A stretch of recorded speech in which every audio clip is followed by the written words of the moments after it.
I am Mike Salinas, joined once again by the man who is the gin to my juice, the Patagonian toothfish in my surf and turf, the Bruce Leroy to my last dragon.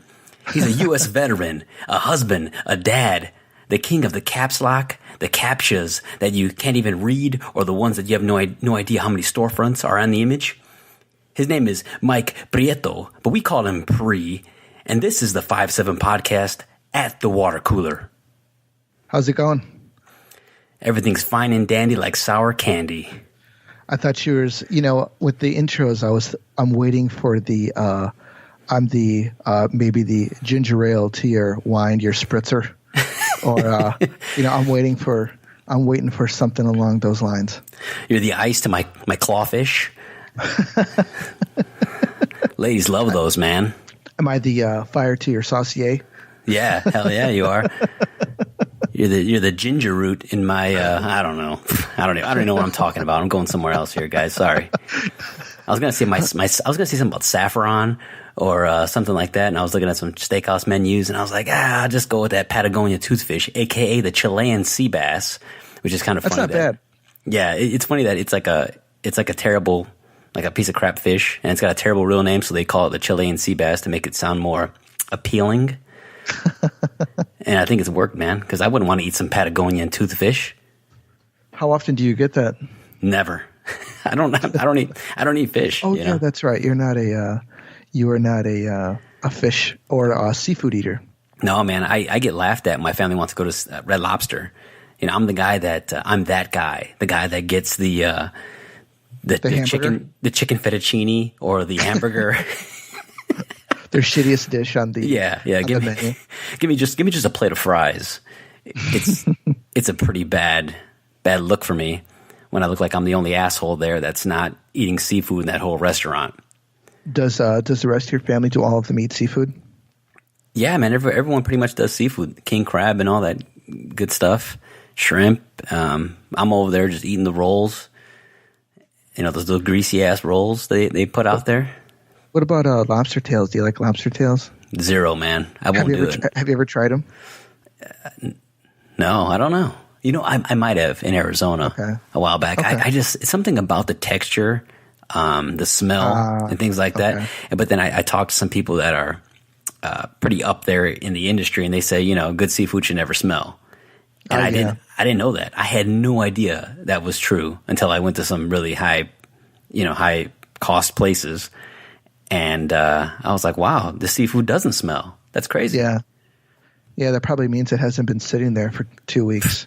After you grow up going to fish fries at the local market, you start, you get this bad taste in your mouth, or like growing up on fish sticks. It really messed me up, man. Can't do it no more. Do you have any New Year's resolutions?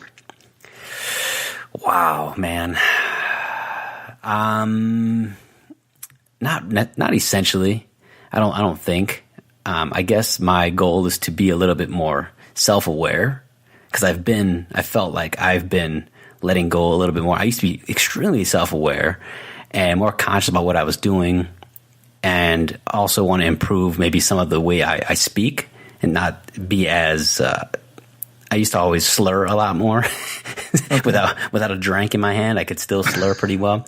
So those are a couple of things, just some fine tuning. But I think the major one, like I said, is just some additional self awareness, because it's getting tough, man, to maintain that. How about yourself?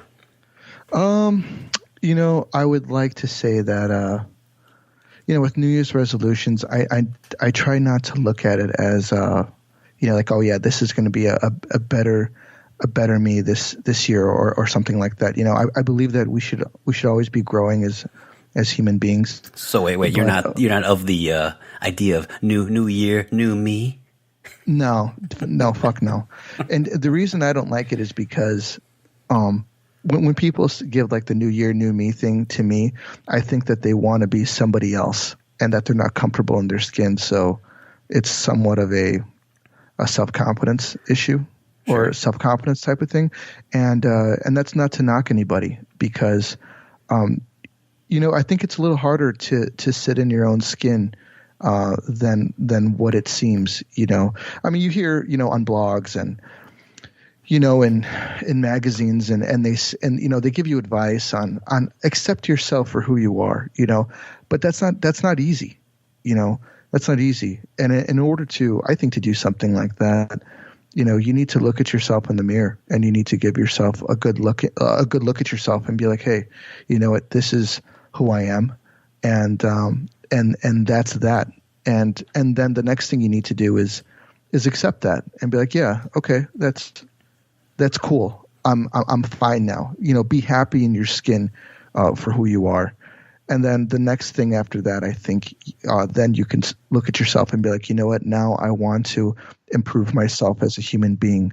And getting into that point of making yourself a better human being, there are, between A and Z, a billion things that you can do, and to keep it as three things on a New Year's resolution, one thing that you want to do to become better, I think is it's just not a good idea. I think as growing as a human, I think that it takes more than one resolution, or say maybe writing down 3 goals on a piece of paper. I think you should challenge yourself and write down, maybe 10 things or 15 things and say, hey, these are things that I want to shape up. Because if you put 3 things out there that are like completely unattainable, like saying, this year I'm going to get a 6-pack, or this year I'm going to hit the gym 4 days a week, every week, there's going to come, especially if you don't go to the gym, because it's unsustainable. It's unsustainable to have like these goals that are, completely far-fetched. You need to have more realistic goals, maybe smaller goals, maybe more smaller goals than smaller big goals. Right. Yeah, no, man, I because agree. After you get to a point of, like, you say, you get 5 of them knocked out by March, you're like, holy smoke, I've got 5 of what I wanted to do done already, and I'm 3 months into the year. I'm on pace for 20 instead of 15, and I think that'll help with people's self-confidence as well. That you're actually achieving those goals, and not like I'm almost there type of thing. Yeah, the things I guess I'm talking about aren't quite tangible. So maybe I need to get some more tangibility in my life. Like, maybe I should release a rap album this year. Maybe I should do a comedy stand-up special. I mean, I've been writing material for a long time. I've got some good shit, man. I'm just working on delivery every now and then. Me and my son, I work on it with him. I bet it would be pretty intimidating getting up on the stage and talking to 200 people. I mean, even if you're in a small place, 50 people standing up there, you got that hot ass light on you, and then it's like, go. Yeah. How do you? Yeah, it's definitely. I think that'd be kind of fun though, just to test it out and see how I freeze up a little bit. But it's interesting, to say the least. You notice the pros, they go as soon as they get to the mic. I mean, they barely even have the mic and they're already going, they're looking funny at the crowd, or, they're doing something, right. Like they've already got you, So if my New Year's resolution was to release an album, and I just couldn't get no studio time, man. I just couldn't get the right beats, the right flavor I needed. And 2019 passes me by. How do I stay positive for the next year? I mean, we know one guy that has supposed to be releasing an album every year since he was 15, and I think he's now almost 40, and he has yet to release that album. But if I'm that guy, how do I keep striving and keep telling people, my album's coming, girl, you better be ready? To be honest with you, if it's gotten to that point, I think that you need to go back 5 steps and do that look in the mirror. I think that's what you need to do. Like 2 steps back, one more to the left, and then straight ahead. Yeah, and maybe reevaluate your goals, and maybe that album's not coming, man. It's not happening. So maybe just dedicate your time to something else. It's not a bad thing, I don't know one person out there that has been like, you know what, I've accomplished 100% all of my goals, and I've done everything that I've always wanted to do, said no man or woman ever. you know, and you know, that's fine, because so say you do fail at a goal. You're like, okay, I failed. The picking yourself up part and going on and moving is probably the biggest part of the battle, because that's when you grow the most. So that when you get knocked down the next time, you'll get up faster because you'll be more resilient. You have maybe have a little bit more fire. Right. That's easier said than done, man. I mean, it is. I think it takes a certain kind of person to bounce back easily. It's going to take its toll, I think, on a lot of people. And obviously I think that leads to different things that people deal with, being depression or anxiety and things like that. Well, it comes into, you know, when you get knocked down, I'm not saying that you get up right away. I'm saying, or you're back on the horse immediately.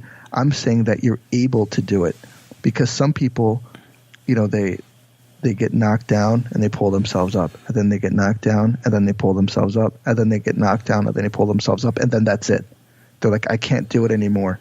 You know, the cards had never been stacked in my favor, and I'm just going to quit. And then they get stuck. You know, it's the learning part from each of your failures that will help you, you know, get on or move on in life, because you need to look at, you know, say you are, you know, listening, and you are that person that's down right now. You know, the best part is that, yeah, you're down, but you're still alive, and you still have a chance to get back on the horse and get back at it.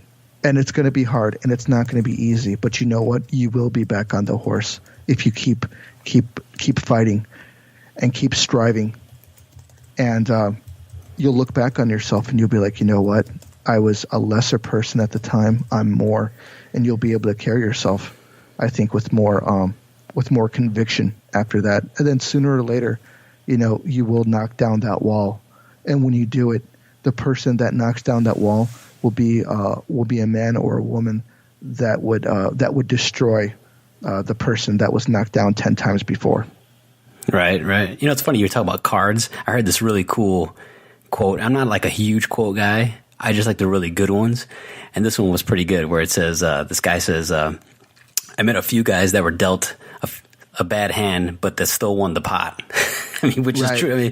I mean, sometimes you get pocket threes, and you're like, shit, I might as well just go in on it. And the flop has 2 threes, and you got 4 of a kind.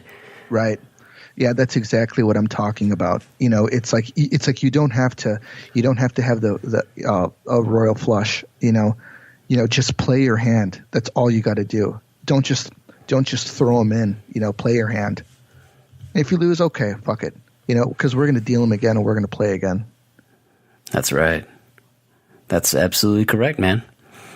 You know, it's funny. They were talking about some of these issues. I was watching Deal or No Deal the other day with Howie Mandel, and it was interesting. Doesn't he not like to shake people's hands or something? Yes, like that? he has heavy OCD, where he's like almost a germaphobe.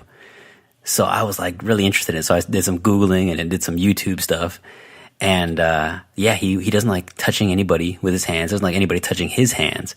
And he was on a show a few years back. I want to say it was one of those morning shows. Maybe it was Today, or it was like Ellen, or it was something of that nature. And Rob Schneider, he was hosting. Rob Schneider comes on and starts grabbing his hands. Really? On purpose. He's like, Rob Schneider goes, he needs to get over it. He needs to just get over this already. He needs to start dealing with it. And Howie Mandel is just like looking at his hands, just glaring. Like, he's like, I can't believe you did. And the other co-host is like, what are you doing? You know, he has a disorder. And he's like, he needs to get over it. And he just kept grabbing his hands. So and Howie Mandel was just like looking at his hands, like in shock, like, oh my God, why are you doing this? Yeah. Did he run off and wash his hands immediately, or did he have like some kind of antibacterial? Yeah. Some lady in the crowd threw him a bottle of antibacterial so he can clean his hands. Wow. But yeah, I mean, he went into some more details about how it is, but yeah, he's pretty severe with that thing, even around his family and people he knows, and all that stuff. Could you imagine if like World War III happened? And I mean, you would think about that, like he wouldn't even know about antibacterial stuff if he was in that sort of time era. Yeah. Like what do you do? I don't know. He probably wouldn't have that phobia. Maybe, maybe not. I wonder how many people in third world countries have a phobia like that. Wow. I'd put a lot of money on it. I bet you they don't have many phobias other than, fighting for their lives on a daily basis. Right. Yeah, man. Or like, say, like you're in Africa. Like me, I'd be terrified of lions. Oh my goodness. Absolutely. Yeah. I mean, what do we have here? I mean, I'm over here in Tinley. We have coyotes and cold and hot, and that's pretty much it, dude. Right. Could you imagine if like some of the wildlife that you lived around were lions? Well, actually, they have mountain lions in they have mountain lions in California. So I tell you, I've seen enough YouTube videos with those things attacking, but then you got idiots jumping out of safari trucks and going to go pet them. I'm like, what are you doing, man? Yeah, that's nuts. That's absolutely nuts. Yeah, it's unfortunate that people think that they're invincible. Like, let me just go pet this big little catty. Or how about when like animals break out of the zoo? Could you imagine you got maybe 2 or 3 cowboy cuts on the grill, and next thing you know, there's a fucking mountain lion on top of your fence. It's not supposed to be there. You're not expecting it to be there because they're supposed to be in the zoo, right? Mm-hmm. And next thing, what do you do? Well, if I'm Howie Mandel, I'm going to run and wash my hands. But I'm not my gosh. You might as well throw those freaking steaks over there, throw those cowboy cuts over there, and see if you and pray they don't have the freaking the jungle in their eyes and chase after you run away. Yeah, once they had a couple of those pieces of meat, they're like, now I got a taste for some human flesh, some human ass. Yeah, I don't think my Glock 43 would do shit against a mountain lion. Man, yeah, probably, man. I don't know. But yeah, man, I think we kind of went off on a little bit of a tangent there. A little tangent about the zoo and the animals. Howie Mandel. I'll tell you what, dude. Just the idea of it, man, gives me, I don't want to say anxiety, but just the possibility of something like that happening. Because of course, nothing's perfect, Dude, can you enlighten me on something? And this is going to sound very amateur of me, but what exactly is anxiety? It's like for no absolute reason whatsoever, sheer terror comes over you, and for like no reason, like yeah, at least it feels that way. There are triggers, there are triggers for it, but it'll. In some cases, it'll completely prevent you from doing things or going to sleep. Like it'll take you hostage.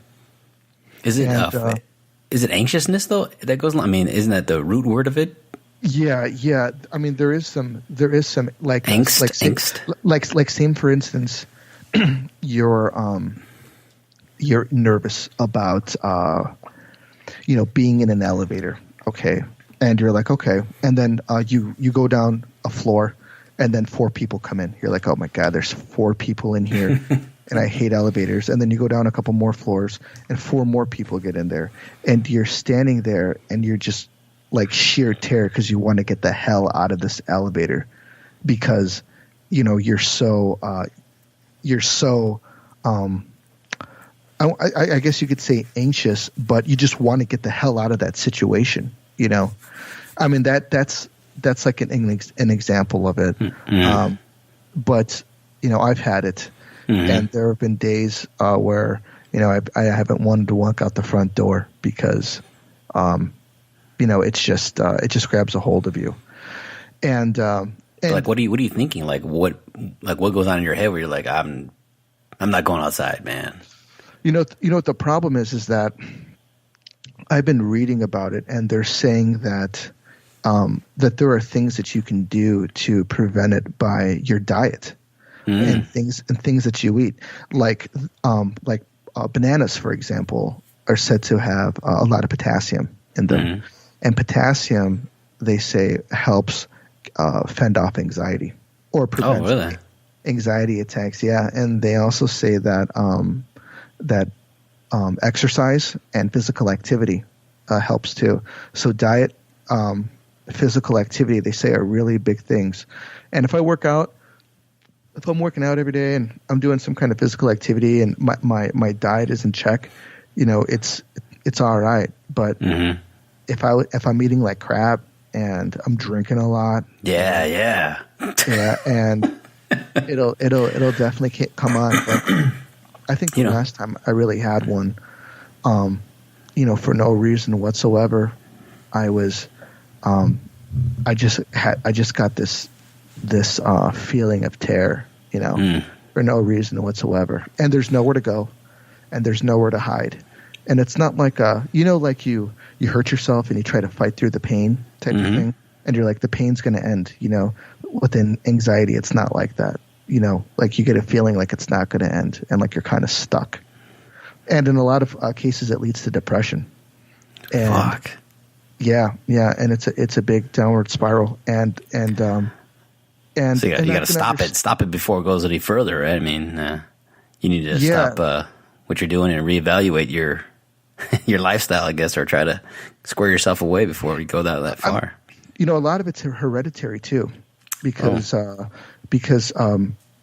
some people, it just runs in their family, and they get it, and like there's nothing that they could do. It's like a mental kind of a mental health type of thing. Not in mental health like people are freaking schizophrenic, but like people have these issues. I'm one of them. I'm not depressed in any way. I can understand how people get depressed on it, but I always try to find the silver lining in things, and that's helped me. But I haven't taken any medication for it because I don't think that's like the how do you say like a conclusion, like a solution for the problem. I mean, for some people, maybe it's so intense that they do need like Xanax or something. But I haven't gone that route. If you have a good diet, if you work out, and you because they release endorphins when you work out, and that makes you feel better about yourself, and it helps fight it off. Yeah, I've got too many of those motherfuckers. I got like endorphins just coming out of my ass. Do you? Yeah. It's funny because I talk to a lot of people in the hood, and a lot of people in the hood, man, that obviously weed is pretty prevalent, and a lot of them tell me they smoke weed for their anxiety reasons. Yeah. They say that it really helps, man. What's his name? Josh Gordon. He was a wide receiver in the NFL. He obviously he's had a well-documented instances with the NFL about his marijuana usage, and this past year, he was like, I need to take a mental health break, and he checked himself into rehab or something, and they thought it was, drugs or something, and he was like, I have anxiety, and I used to just smoke some weed, and I was all right, after that, and they kind of took that away from him. If it's a way to kind of cope, I mean, it's not really hurting anybody. It's not like he's doing coke. Yeah, I think he did fail a drug test at some point there, though, too. Okay. But yeah, I mean, I guess he shouldn't be. It's unfortunate. That's the rules in the NFL, man.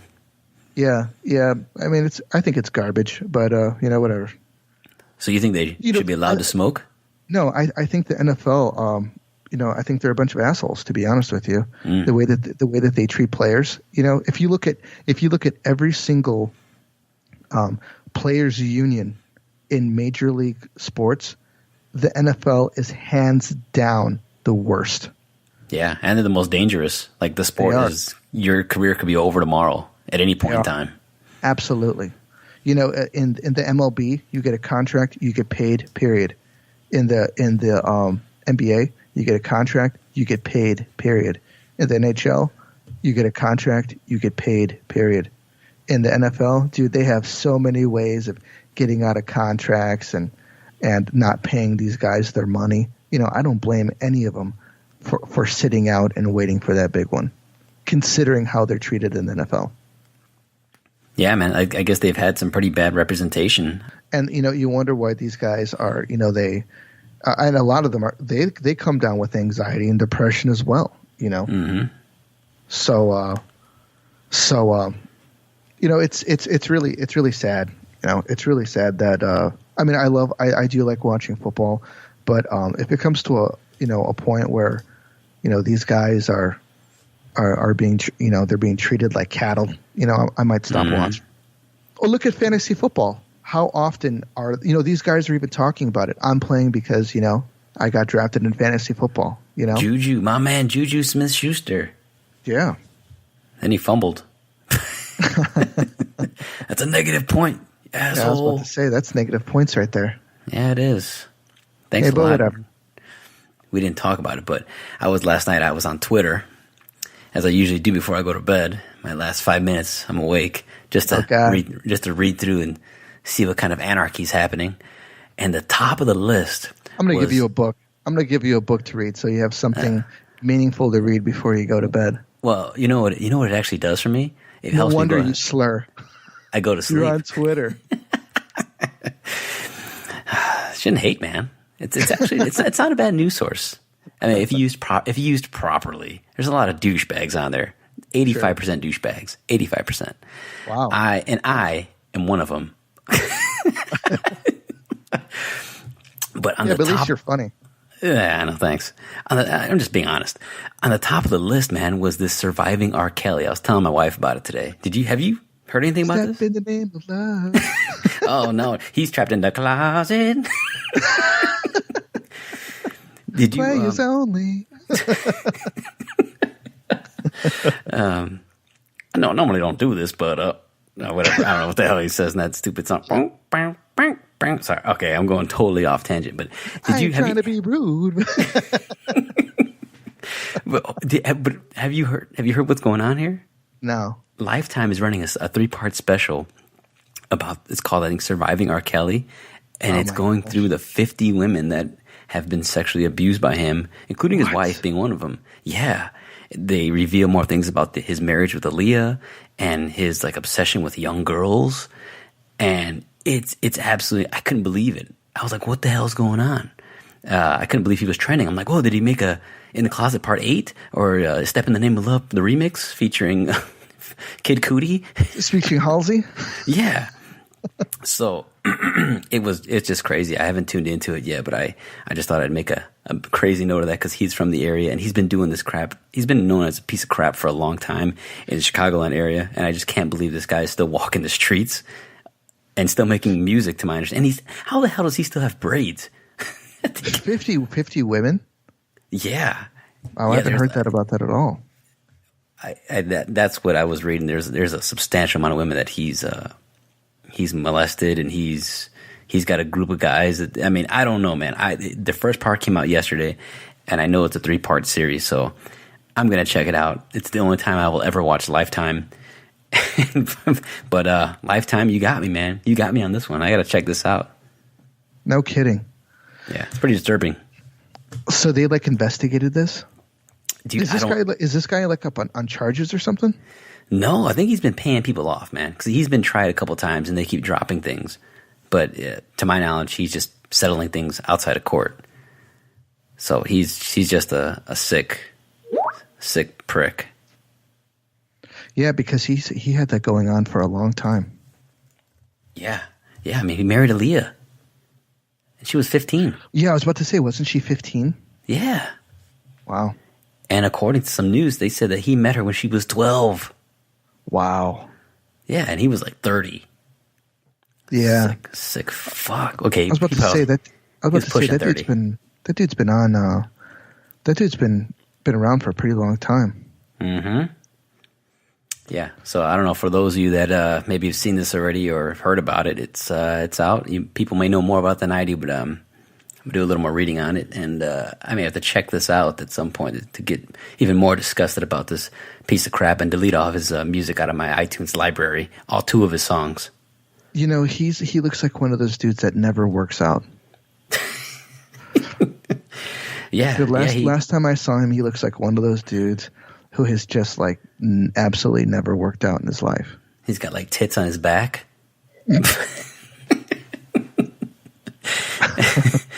But he's like only like 160, but he still somehow has got some saggy, looks like saggy tits on his backside. It's like, how does that happen? He's like skinny fat. Yeah. Oh, dude, those guys are funny. Yeah. I mean, if you're skinny fat out there, don't worry.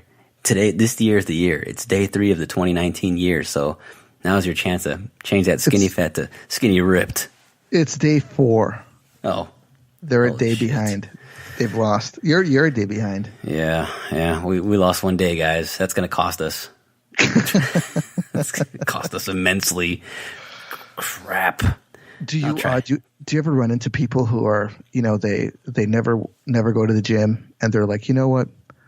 I'm going to do my New Year's resolution and I'm going to go to the gym. Yes. What do you tell those people? First I call them a liar.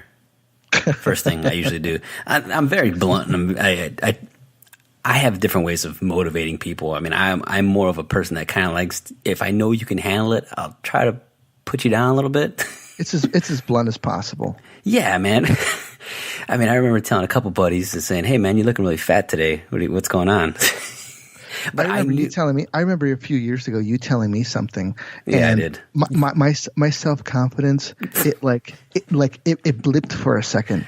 I was like, oh my God, I'm such a piece of shit. I hate myself. And then I came right back and I'm like, you know what? I love being overweight and I'm fucking happy.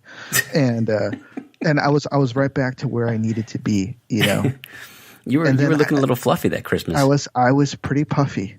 And I was like, you know what? I looked at some old army pictures and I was like, God, what the fuck happened to me? That's terrible. And then I decided from that day, I was like, well, this was fun, but it's time to get back to it.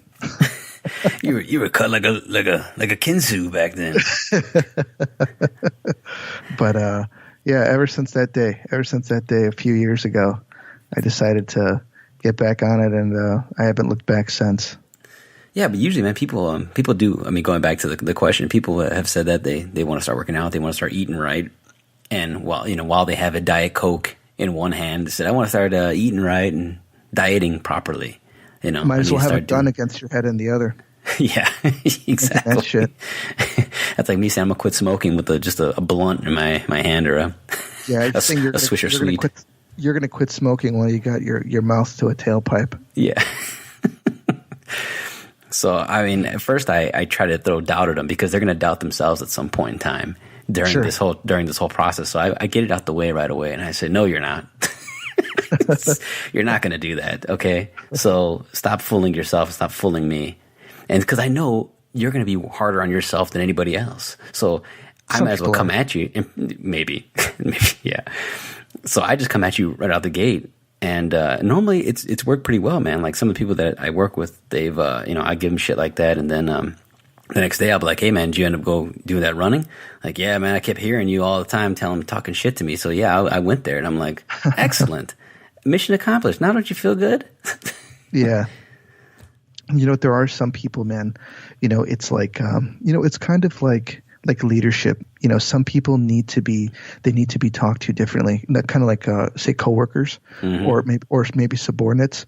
Some certain things that you say to certain people will get, will get people to do things, like say some guys are, they need a kick in the ass and they respond to that.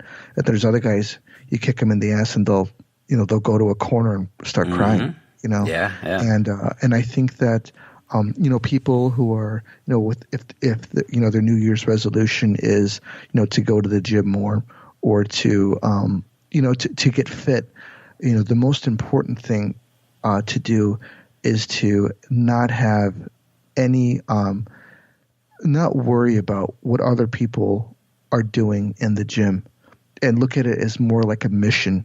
I'm like, you know what? This is what I'm planning on doing today. I'm going to the gym. I'm going to do it. If I look ridiculous doing it today, well, who cares? Because, the people around you, they're not going to be paying your rent, and I'm sure they're not going to be standing over your casket at when you die, So you shouldn't worry about what they're doing or what they're looking at or what they're saying about you. And, go in there, try and get your work in. And know that, you know what, today I did it and I'm meeting my goals. So the next time you go in, it's a little bit easier, and you get in there, and you don't need to go in there and completely murder yourself. Just go in there and just get a little physical activity again, and build yourself up along the way. I'll go even a step further and say you don't even have to go into the gym, and I think you just got to eat better. That's pretty much it. People. That's really the main thing. And when I tell people that, people are like, listen, man, I'm not going to go and just start eating chicken and broccoli every fucking meal. And I'm like, listen, man, put down the Baconator at least 5 days a week. Stop doing it. I mean, it's okay. I understand you got that craving for those chicken nuggets. All right. Maybe you have it once a week instead of 5 times a week. Change it up a little bit, but just lessen up the fast food and some of the crappy stuff, the sweets, eliminate it. Stop going to Dairy Queen. Or do it once a month. Cut it. Just cut back on the excess. It's not good. I have to. That'll help. I agree with you, and I disagree with you on that. And I'll tell you why. Is because I didn't get a chance to get into it, but your diet is probably step one. It's not going to the gym. It's your diet and what you're eating and cleaning up what you're eating. Sure. Maybe you don't want to eat chicken and broccoli, but what you are eating is complete shit, and it's not good for you, and it's completely fucking horrific for you. And you know what? It's probably not even real food. So yeah, you should stop what you're eating because you're eating shit, and you need to start eating real food. And when you start eating real food, and you change your taste buds will change as you do so too. So if you can properly align your diet to what you're trying to do or who you are, and taking the Baconators out of your diet and drinking water. They say you're supposed to drink half of your body weight in ounces of water a day, and getting a pop out of your hand. Drink some sparkling water or something if you need to burp. You don't need to drink pop, and you sure as hell don't need to drink Diet Pepsi or Diet Coke, because that shit's fucking terrible for you. And then if you can get your diet in order, you need to take it a step further by getting your physical fitness in line, because I think they go one and one, because people like to do these diets, these 21 day diets, or they drink these shakes for lunch, and that stuff's just garbage. And I think it is, dude. I think it's complete garbage, because if you were to put one of those people with someone who's changed their lifestyle and they're living a certain way, it's like night and day. And the people who are on these 21-day drinks or cleanse, you mean? Yeah, even the cleanses. Sure, if you want to cleanse yourself, that's fine if you could stay operational. But or if you want to fast, fasting is very different. And that's that's a good way to lose weight. But I'm digressing, because this is such a wide ranging issue. I'll take it back to the beginning, dude, because we're getting into fasting, and that's it's incredibly helpful. But there's that goes into a deeper conversation. We can get into intermittent fasting, which is really helpful for people with active lifestyles. But right. You need to get your diet in order. Maybe see a nutritionist and say, hey, look, I'm looking to change things around. What can I do, or what can I eat that will help me? And then from that point on, that is your diet. And then you add physical activity, and you'll be freaking golden, because you get on these 21-day diets, they end, and you know what? You get fat again, or you gain weight again, and it comes back. It happens, dude. It happens because it's not sustainable, and they prey on these people. They prey on these people, and they give them hope, and they tell them that they're gonna drink these things, and it's gonna make you better. You're gonna starve yourself. You're gonna starve yourself of carbs, and you're going to lose weight. Yeah, you are going to lose weight, because your body is going to start, instead of eating carbs, you're going to start losing muscle mass, and you're losing muscle mass, and you're left with fat. And yeah, sure, you lose size, but you lose weight, but you're not doing yourself any favors, and putting yourself on a sustainable diet, and getting physical activity, helps, because and don't look at the scale. Don't weigh yourself every day or every week. Just tell yourself, hey, I'm going to live a more active lifestyle, and make sure that you get it in. And you know what? The scale will, that will come in. That'll come in down the road when you look at it. You're like, wow, I've really lost a lot of weight, and I feel great. And you know what? Chicken and broccoli doesn't taste bad anymore. And you start looking at Baconators, and you're like, that is absolutely disgusting. And you start looking at pies and all these cakes, and you start thinking to yourself, you know what? I can have a little piece because it's not going to be that big of a deal, And you can have a little piece, and then you're pie, and then you're good. Oh, that's really good. Yeah, that's one pie I can't give up. Some of those smiley pies. Yeah, I mean, I just hate that. If anybody's listening to this, well, I hope that there's a ton of people listening to this, and you're starting a new, workout regimen. Do not lose hope, and do not lose motivation. Stay motivated, because it will help you. And then if you're not motivated, give yourself some fake motivation, because the real motivation will come back, knowing that you're on the path and you're still there. Because if you start on day one, if you start on New Year's day one, and on December 31st, you're going to tell yourself, wow, I went the whole year and I did it. And the next year, every day it's going to be like, well, it's not really a big deal anymore. It's just what I do. Going to the gym it's not like a chore. It's like, this is what I do on my mornings. This is how I start my day. It's like drinking coffee. What do you drink? Do you drink coffee in the morning? Yes. Do you even think about it when you make coffee? Yes. Is it like, oh yeah, this morning I'm making coffee. Maybe I shouldn't make coffee today. Like, do you go through that thought process? Yes. Really? Yeah. Every time I pour coffee, I'm like, do I really need it today? I'm like, I drink it because I just want to drink something. I don't really need it. Then why do you do it? Because I want to drink something, and a tea. Why don't you drink water? Maybe you're drinking the wrong tea, because tea is actually pretty awesome. Nah, I don't like it. There's caffeine in tea. Why don't you try green tea? Hey, mom, take it easy. Get off my ass. Okay. It's got a high amount of caffeine on there. If I want to drink some damn black coffee, I'll drink some damn black coffee. It doesn't mean anything as long as there's no. I mean, I do put cream in it sometimes, but do you put sugar in it? I try to limit it. No, usually if I do anything, it'll be cream. But it's usually I do a lot of black coffee, especially just at straight work. Yeah. Wow. That's actually not bad for you. Do you drink? Yeah, coffee's good for you. Do you drink? It's actually a natural diuretic. This fucking guy. Do you drink flavor coffee? You look like one of those French vanilla fucks. I'm a Colombian house kind of guy, motherfucker.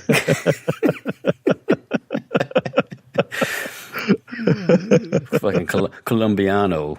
Oh shit, man. So I've done every diet imaginable. I've tried them all.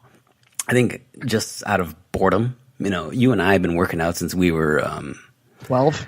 Yeah, maybe younger. Remember when I got that bench press, that weight set for Christmas, and it came with like 100 pounds.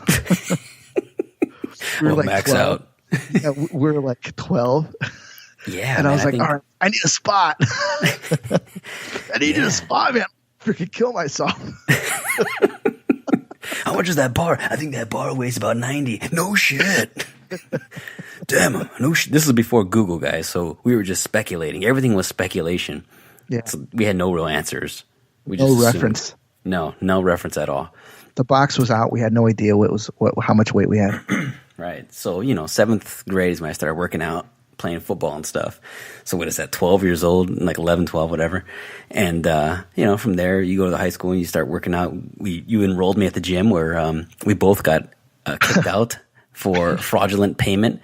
I said, Mike, it says that I went there and they said I haven't paid in months. And you said, oh yeah, I closed that account weeks ago.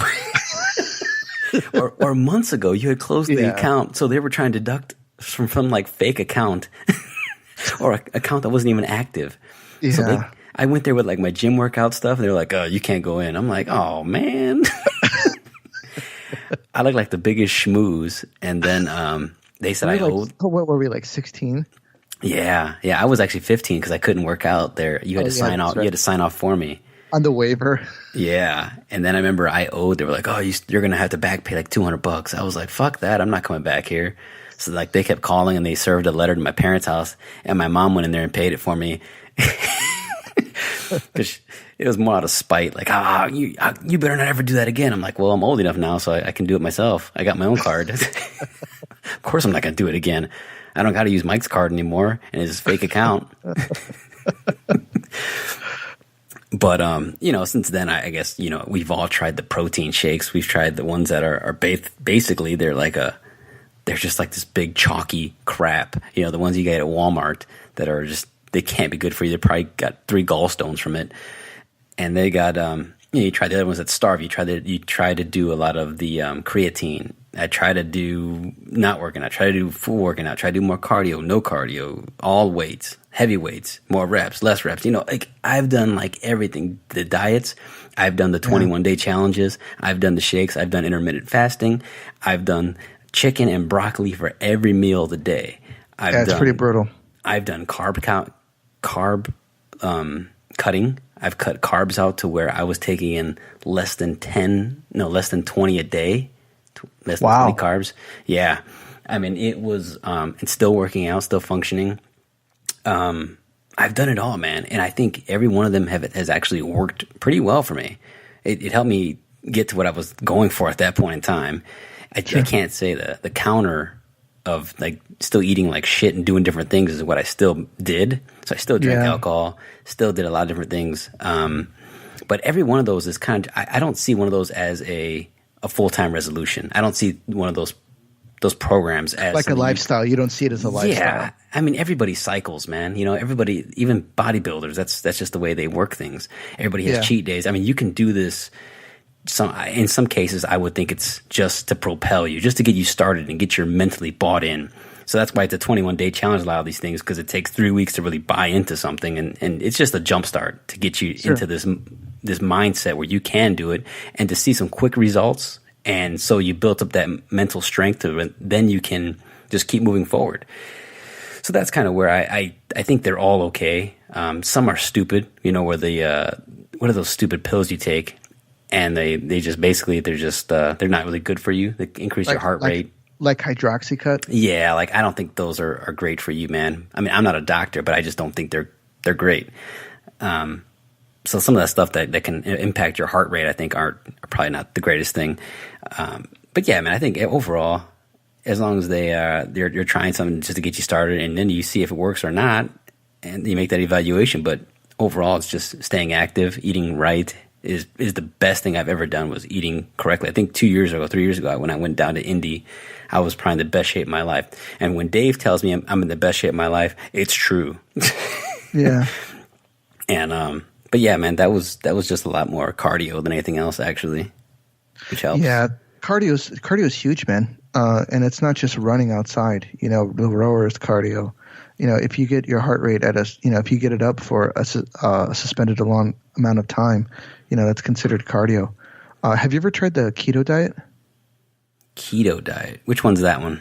How does it go? It's like what you do is you put your body into ketosis, and it's instead of burning carbs, it burns fat. How does it? So it's like a high fat diet. Really? Yeah. No, that's one I haven't done, actually. Yeah, I know. I've heard about it recently from the guys at Fieldcraft Survival, and they're Mike Glover. He's the main guy there. He's the CEO, and he's a big keto guy. And I've just heard him talking about it, and I didn't know I didn't know much about it, but from hearing from what he says, it works really well. And apparently, it was developed in the 1920s, and it was for kids with epilepsy. It would help with their epileptic seizures, and they would have less seizures being on the keto diet. Which is I want to look into it more. Yeah, but that's where I heard about it. Yeah, I'm sure it works for a lot of people. Yeah, I definitely me personally, I like to before I go on a run, I like to carb up, and before I work out, I like to carb up a little bit, and I'll have like a little dose of sugar right before I get in there, from fruit, from like a little orange or something with a natural sugar in it. I'll have that right before I work out, and it really helps me. It gives me that energy, like that energy boost, like that motivation that you need. Yeah, I usually put an injection in my ass before I go to the gym. A little Latimer. Oh, is that from the program? Yeah. Do you run across the parking lot and knocking windows in with your skull? No, I don't do that one. Maybe just I kick some in with my feet. These are all inside jokes here, folks. Sure. Maybe one day you'll learn more about them. But yeah, they're like, fuck this. They tuned off. These guys are fucking going somewhere else. I'm not trying to fucking go. So yeah, if you're out there and you started a workout, keep at it, keep going. Check in on your diet and make sure that you got your diet tuned in, and it'll really set you up for success so that they can accomplish their goals and get there. Because if you're eating McDonald's and you're going to the gym, it's just not sustainable. It's not something that you want to do. All right, man. Well, once again, this completes our edition of the Water Cooler. So we'll catch you all next time for maybe an interview or another Water Cooler edition. Take it easy, guys. Adios.